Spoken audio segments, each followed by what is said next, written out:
chapter 39 on page 102 in Tanya, just to bring you everyone up to date. The Alter Rebbe, until here in chapters 37, 38, explained to us the importance of what we call kavanas ha-mitzvah, the intent of doing a mitzvah. It's not enough to do it; you need to do kavana. And he brought halachic sources, Talmudic sources, Kabbalistic sources in the chapters. In the last chapter, he added a nuance which is very interesting, and he said, just like there's a difference between animals, which we call the living domain, the living kingdom, and the human domain called the medaber. In Hebrew, the human domain is medaber, and the living is chai. Each has a certain way of servicing God. What's its strength? And we know animals are instinctual.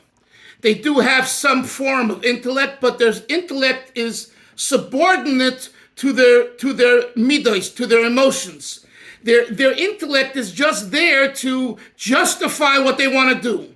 And that's why when we act, we say, oh, you're acting like an animal. What are we saying when we say those words? In other words, you're acting with your emotions. But I'm a human. You're a human, but in this case, someone turn off your thing, please. Avram, turn off your thing, please. In this case, the midos are running the situation, and the seichel is subordinate. By a human, it's just the opposite. The intellect controls, decides, and the midos go along with it, right? So the Alter Rebbe said, when doing a mitzvah, there's the guf and the neshama. There's the guf, the body that's doing the mitzvah, the commandment, and then there's the soul, the energy that animates it. And the Alter Rebbe said, if you do a mitzvah without the animation, it's keguf b'lo neshama. It's like a dead body. The body is there, right? I remember the first time I went to purify a body after they passed on. It's called tahara, right? It was the first time that I did it, and for a young man in his 20s who's never seen that and done that, it's like a shock. Like you're confronted with a dead body. And I remember coming back and telling my congregants that I understand now for the first time what I've been learning in Chassidus for years. Keguf b'lo neshama. A body, when you daven, and you don't have kavanah, or you learn and you don't have intent and focus and kavanah, especially in davening, you have a body. You're saying the words of the prayer book of the Siddur, but it's dead. It's lifeless. That's what I saw, a lifeless body. There's a body there. There's eyes, there's a nose, there's feet, there's a head, everything's there. But it's silent, right? Because it's missing kavanah. Kavanah is the animating fact that makes the body alive. Says the Alter Rebbe in chapter 38. This is also the case with what we call angels. I'm sorry, this is in fact chapter 38. He says, therefore, if you do a mitzvah and the mitzvah doesn't have kavanah, doesn't have focus and intent, it's a lifeless mitzvah. Now the question is, what type of kavanah do you have? So we know how important it is to have the kavanah. The question is, Menashe, what type of kavanah? So in chapter 39, this is what he's going to get into.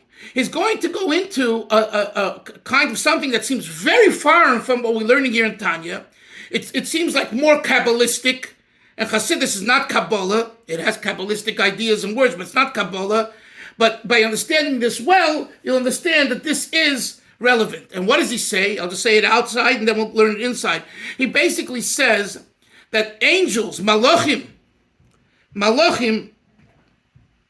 their domain is in the world of Yetzirah, called there's four worlds: Atzilut, Bria, Yetzirah, Asiyah, world of God, the world of creation, the world of formation, the world of action. Yetzirah is the world of formation.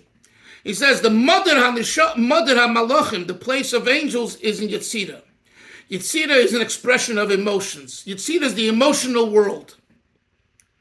Malachim, as we said this morning in davening, The Srafim, they pray and they're so passionate for God, they burn, they're consumed in a fire through their spiritual passion for God. Chayis, Vaifanim, different forms of angels. The bottom line, all angels are emotionally driven. So where do we place angels according to Kabbalah? In Olam HaYetzirah. Okay? That is so you should have learned in Chassidus, in many different Chassidus, because it's from Kabbalah. It's not Chassidus, it's Kabbalah. But the Alter Rebbe here opens us up to understand what that means, that Malachim are in Yetzirah. Malachim Yetzirah means that the modus operandi of angels is emotions. The world of Yetzirah is the world of emotions.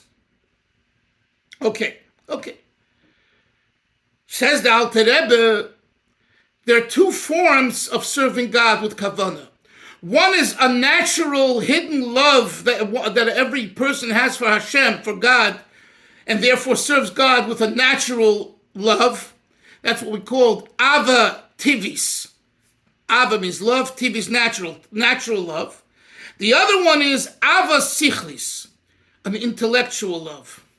And he spoke about this already in chapter 16, and he said that every person, i.e. the potential Beinoni, which is the theme of these 53 chapters that we're learning, every average man, that man can perfect himself and become a proper person, right, can attain an Ava Sichlis, a love that is generated by the mind. Not just a natural love. You know, natural love is, Moshe, it's like, there's something deep within me and I let it out. What have you done to create that love? The answer is nada, nothing. It's natural to the Jew. A Jew by nature has this love, but it's hidden, it's concealed. It's concealed. What you have to do is open up. And we all know, at the times in our lives when we opened up, and when we open up, things just flow. You don't have to create anything. It's there. People say, well, how is it? What is it that I have this, I feel at home. I feel at home with serving Hashem this way, that way. Even though I didn't work on it, you know. The answer is somehow you opened up the right faucet, and the water flows out. So on one hand, it's natural to you, but on the other hand, you didn't create it. Then we have Ava Sichlis. Ava Sichlis is a love for Hashem that's generated by Seichel. So the Alter Rebbe in this chapter now, 39, it says, there's two types of kavanah. There's one kavanah that you have when you do a mitzvah that's natural to yourself, but that's not the highest kavanah. The highest kavanah is Ava Sichlis, the intellectual love. Nevertheless, he says, don't think that when you serve Hashem with Ava Sichlis, with Ava Tivis, the natural love, it's not considered serving God. It is.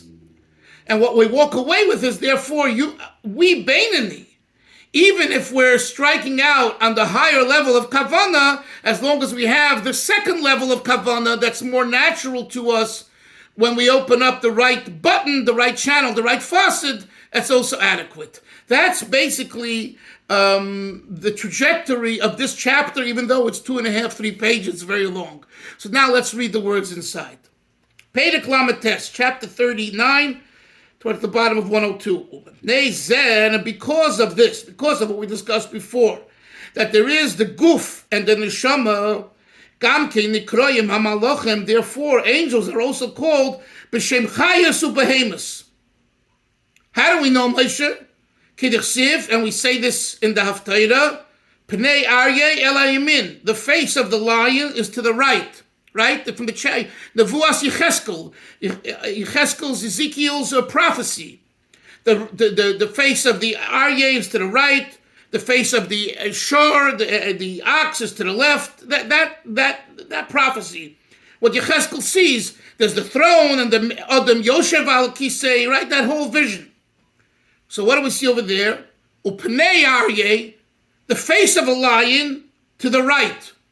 So what do we see? Upnei Ashur, continuing Masmo. Somehow we're identifying right and left, and we're referring to angels as lion and ox. Says Dalton Rebbe, it makes sense. Because they are not creatures of choice. V'yirosam, and the awe they have for a fire or for whatever else, they get scared. V'avosam, and the love that they have for something. Hitivis lohem, it's natural to them. It's natural. Because it says in the Zohar HaKadosh, and therefore, Milas HaTzadikim, Gedola Mehem, the virtue of human beings, in this case tzaddikim, is greater than angels. So why run to angels, chevra, guys? Go to tzaddikim. Why? Because the place, the chamber, where do tzaddikim in heaven, where is their chamber? Hu ba'olam habriya. It's in the higher world called the world of creation. Umadar amalochim. And the chamber of the angels is ba'olam hayetzira.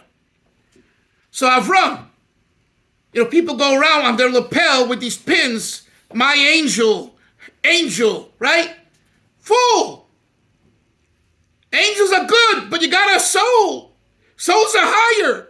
They're from the world of Bria. What do you need an angel for? And we say angel protect us. And there is a concept of angels. But the Alter Rebbe is bringing out that neshamas, souls, are in the world of creation, the world of Bria. And the world of Bria, creation, is higher than the world of Yitzira. The difference between the two,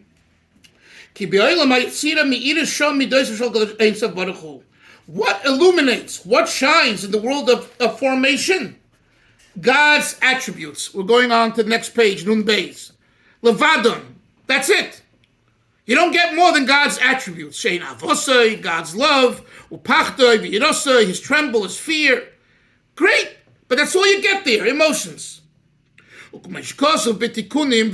says in Kabbalah, the sheet svirin, the 6 spheros, the 6 emanations, mekananin b'yitzira. Where do they rest? In the world of Yitzira. All 6, Isser, Chesed, Gevura, Teferes, Netzach, Hoy, Yisoid, 6. Where is their domain? It says Yitzira. Why? Because their emotions, perseverance and endurance and charisma and love and pleasure, not pleasure, and fear and awe, on and on. Where is their domain? Where is their home court advantage? Yitzira. V'lochein, look inside. This is the service of angels. Tamid. Yom V'layla, constantly, by day and night. Leishkeitu. They don't rest. Lamid b'yiru afachad. They're constantly standing in fear and dread of God's presence. V'hainum. Kol machda Gavriel. The whole camp of the angels called Gabriel, Gavriel. Shemas Moel, which is the left side of God, is associated with Yira V'afachat. Or Gavriel is associated, that camp of angels, with the left side of God. It's godliness, but it's the left side. V'avodas machnas Michael, and the service of the angels, Michael, who Ava is love for God. So, but nevertheless, whether it's Michael or whether it's Gavriel, it's all emotions. The emotions of love or the emotions of awe. Conversely, continuing, but in the world of creation,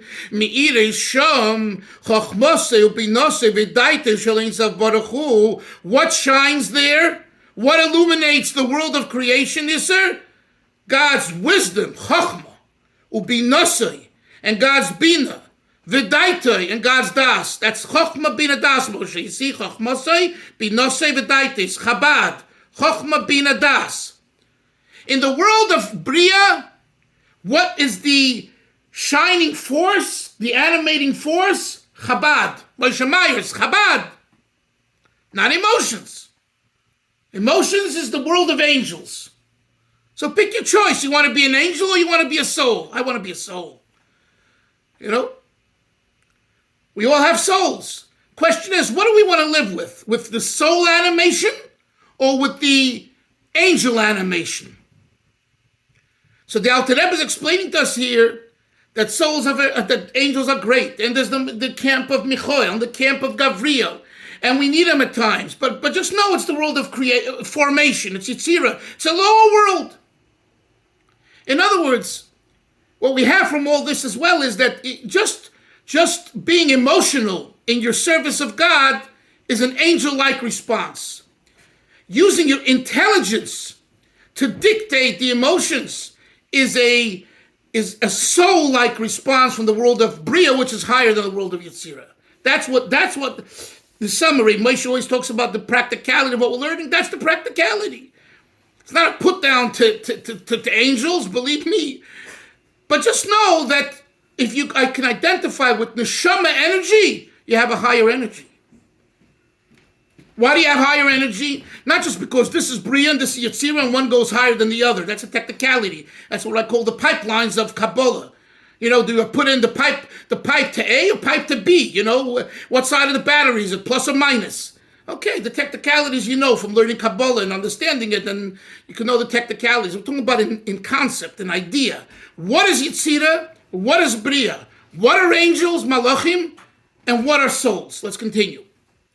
And he says, so in Bria there shines the wisdom, the Chochmah, Bin and Das, the Chabad of Ein Sof Baruch of the infinite God, Shem Moker Amidas, which is the source of the soul, of the emotions. Ve'aim and the mother, V'shoyrish Lehem, and the source for them, as it says in Tikkunim, that the supernal mother, Mikanana, where does it rest? B'klos Sfirin, Bikursaya, in the three Sfirot of Chochmah, Bin and Das, in the chair, right? The vision of Yecheskel is a man was sitting on the chair. We have a man sitting on a chair, and then we have these nice animals on the side. This is what Yecheskel says I saw in my vision. Was the kursaya, the chair, Bria? Isser, why is kursaya Bria? Do you know? Because kursaya, chair, sits, right? Stand. Sitting represents calmness, Menashe. Sitting represents settlement. You're settled. The world of Bria is the first place of God settling himself in creation. Before Bria, there's Atzilus.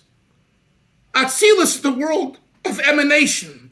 What's the animation of Atzilus is godliness. You're not settled. You're in the world of God. It's like, take for example, you come into a classroom where a professor or a rabbi or a teacher, that's what I was telling Isser before the shir, it's very nice to hear the shir. But in order to really get it, you have to review it yourself. When it's quiet, you have to be settled. Shabbos at the Farbrengen here in Shul, Yutas Kislev, this Polish chassid from Montreal pops in. I have never seen him. And he sits down next to me, and he starts saying L'chaim, and we're singing this and that, and all of a sudden he gets very animated. He says, tell me how I can daven. So I told him something. He says, but really, I need to know how. He was, and the more he was saying L'chaim, the more it was driving me nuts, and it was good. So I said, by Hasidim we say a word, the preparation for davening is davening. Hachana l'tfila is tfila. And that begins the night before, Krishma Shalamita, right? So Moshe Myers, you want to get up early, you got to go to sleep like a lion. You go to sleep like a horse, you're getting up late in the morning. You want to get up like a lion, roaring and early, you have to go to sleep like a lion. Don't expect to get up like a lion if you went to sleep like a slumbering sluggish and all that. So the animation for tefillah is tefillah itself. Going back to what we're learning here, the Alter Rebbe is saying that where do the three spheres of Chochmah, Bina, Das, where is their domain? Where is their chamber? Where is their place where they're comfortable? It's called Bikursaya, from the vision of Yecheskel, the chair. The chair is settled. Continuing inside the text, please. Shu'elam abriya. This refers to the world of creation. And therefore, who madi neshamas hatzadikim? That is the domain, the chamber of the souls of tzaddikim, of the Hashem, who serve God with love, and love, hanimshoches min habina v'das, which is generated through understanding and through concentrating on Gedulas Eitzav Baruch Hu, on God's awesomeness and greatness. Sha'ava zu nikra ru'usa deliba canal. And we said earlier in Tanya, this type of love is called the ratzon. It's Aramaic. Ru'usa is the Aramaic word for ratzon, will. Deliba is the word lev. This love that's generated by Chochmah and Bina is given the special name in Kabbalah and the Chassidus called Re'usa Deliba. It's not just an ordinary love. It's like this passionate desire for God that goes beyond the normal love. Re'usa Deliba. Kenal, as we said earlier in Tanya. Re'usa Deliba, and from this passionate love, Nasa Levush L'Shama, it creates a garment. It creates a bedding. Ba'olam HaBriya, in the world of Briya, Shu Gan Eden Elyon, which is the upper Gan Eden, Kedlakam, as we'll learn later in Tanya. Hainu Dafke Neshamis Mamish. Who? What type of souls, says Dalton Rebbe? Souls themselves. The Shamas themselves, their home, their chamber is the world of Briya. Shehem P'chinas Moichen, the godless Eitzav Baruch Hu, because tzaddikim, they live with God's, what we call, supernal intellect. Avol P'chinas Haruach Shel tzaddikim. What about, right, there's 5 levels of soul, Nefesh, Ruach, Neshama, Chai, Yechida. What about the level of Ruach of tzaddikim, the spirit of tzaddikim? V'chein Shar Kol Neshamas Yisrael, all other Jews, not tzaddikim, regular Jews, that don't serve God with this higher level of animation coming from intellect, but serve God, Moshe, with our natural hidden recess of that's in our heart. Ein oilus l'sham. Our neshamas do not ascend to Briya rak b'Shabbos v'Rosh Chodesh levad. You hear this insight? When do our neshamas get a taste of Briya? Shabbos and Rosh Chodesh. That's why both days within the Jewish calendar are very special for us, because then there's a potential for us to be animated with an energy that's soul-like in its pure state. In other words, on Shabbos, Moshe, both Moshes, all Moshes, on Shabbos, a person can ascend and attain a feeling for Hashem and a love for God that you can't get throughout the week. And it's not because you're lacking in your service, that during the week I'm goofing off, on Shabbos I'm learning more and davening more. No, it's because the day and the time is the wrong time or the right time. Hashem gave Shabbos and He gave Rosh Chodesh this extra gift of holiness and sanctity. Let's continue. Derech ha'amud. Now here he says something interesting. Remember, so if you're asked, where is the place of regular souls? It's not in Briya. It's in the world of Yetzirah. What we said before, that souls are in Briya, we're talking about the tzaddikim. The regular souls are in Yetzirah because our service to God is more on the emotional level, from the natural love. It's not the created love, the Chochmah Bina Das. Nevertheless, to climb and to get in to Briya, you need an amud. Look what he says, derech amud, a pillar. What's this business of a pillar, Hillel? It says in Kabbalah, today you want to learn a little Kabbalah. This is some heavy Kabbalah we're learning today. The Kabbalah says, teaching that there's an amud. The amud is like, a beam, you climb up, you climb down. The beam is what's needed, spiritually speaking, to go from the lower world of Yetzirah, the world of formation, to the world of creation. On one hand, there is an association between the two worlds for souls. Why? The fact that our souls can ascend on Shabbos or Rosh Chodesh to the higher world means that even while we are in the lower world, the world of formation, David, we still have a connection. If there was no connection, you couldn't climb up. You can't get in. Too bad. But we're saying no. We say on Shabbos or Rosh Chodesh, you can actually climb up the Amud and get into the world of Bria. That means even when you're in the world, in the lower world throughout the week, there's a connection. At the same time, you have to climb. You have to climb the Amud. You don't climb the Amud, you're not getting in. This is the world of creation. This is holy rollers. You just can't come in there as a goof-off and expect to be accepted. You need membership. And in that world, you need membership. It's a designated golf course out in Florida that in the 1920s was, restricted to Jews and, no dogs and Jews. Rahman Litzlan. A derech hamud. Yeah, there's a club. You want to be a Jew? Pay your dues. Show me. Prove it to me. You're a good man. You're good guys. You're all great. But there's a system. So too for us. When we talk about the going from the world of Yetzirah to the world of Bria, there's an amud, there's a pillar that's continuing inside. And this pillar is Shemigad Eden Atachten, from the lower Gan Eden, the Gan Eden Elyon, to the higher Gan Eden, Shuelam Abria, which is in the world of creation. Nikra Gan Eden Elyon, which is called the upper Gan Eden. And what do they do there? Do they play chess or golf? Neither. They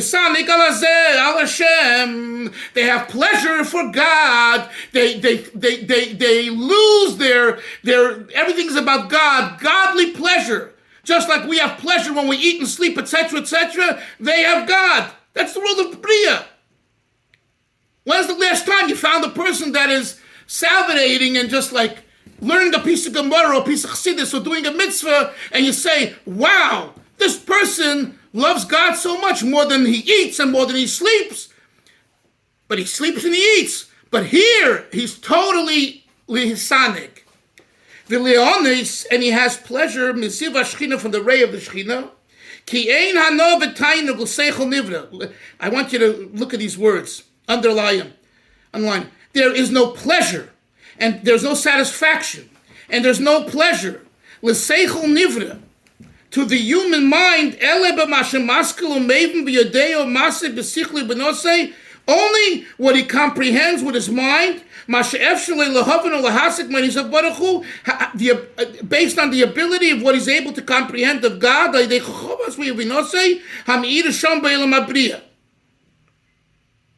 The greatest pleasure is, this is what we're learning now in this piece of Tanya, the greatest pleasure is Hasogen elikus, comprehending godliness.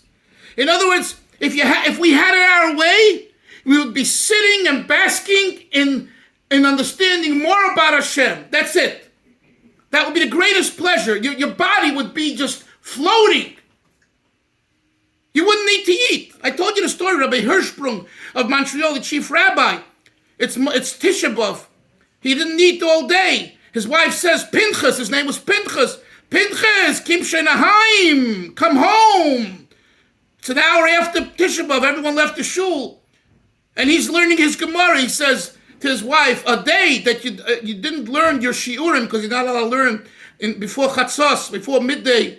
The Shiurim, you're not allowed to eat until you finish your Shiurim. No, you find me such a person. You're not allowed to eat. Because to him, learning the Shir and Gemara was greater than eating. He learned, he had taste. The Rebbe told someone else who came to him out of Yom Kippur to get a piece of honey cake for Yom Kippur, and he had big stomach problems, he was not well, and he asked the Rebbe, how am I going to fast? I never broke my fast, Yom Kippur. This is in the 70s. The Rebbe quoted the pasuk, the hunger itself will make you satiated. No. No. You're hungry, and the hunger itself, and it's a pasuk. So this is what we're saying over here. Okay, we'll stop here, and tomorrow we'll continue to Hashem, and we'll learn more. Okay. I hope you guys enjoy. I hope you guys enjoyed the Kabbalah today. No, it's understandable. It's lofty, Hillel, but what to say? It's lofty, but you could break it down. Moshe, what? Again, we said we just reviewed Atzilus, then we said Yitzira, Bria, and Yitzira, and yeah, go ahead. No, because I thought that's what I was asking clarify, because I thought you said something at some point down here going from Rosh Shabbos to Rosh Chodesh from Yitzira. Right. Go up a level. Right. In other words, right. Shabbos you go. No. Our neshamas operate mainly with the hidden loves. The hidden love is the emotions. The seat of emotions is the Yetzirah. So when it comes Shabbos, there's the opportunity and Isser. It's not automatic. It doesn't have that. When you learn Chassidus, you have to get this into your head. Just because it says it doesn't mean that you're in that ballpark. Shabbos and Yom Tov come, there is the opportunity from God's perspective that He planted in the world that if you do what you need to on Shabbos and Rosh Chodesh, your souls will have the ascension. But if you waste your Shabbos and your Rosh Chodesh, I don't care what there is Shabbos Rosh Chodesh, you have a big zero, a fig. You have nada. Ephes. And by the way, that's the whole thing. We say, Shabbos Kodesh, and we fresh ourselves up with Shont and Kishke, and L'Shem Shabbos Kodesh. What L'Shem Shabbos Kodesh? Not in the Chont and the Park. Exactly. If your mind and your heart, you're connecting with Shabbos. Rashi says we have the Shoma Yasira for the food. Yeah. Chevra, gotta go. Have a great day. See everyone tomorrow. Bye. Love you all. Take care. Shalom.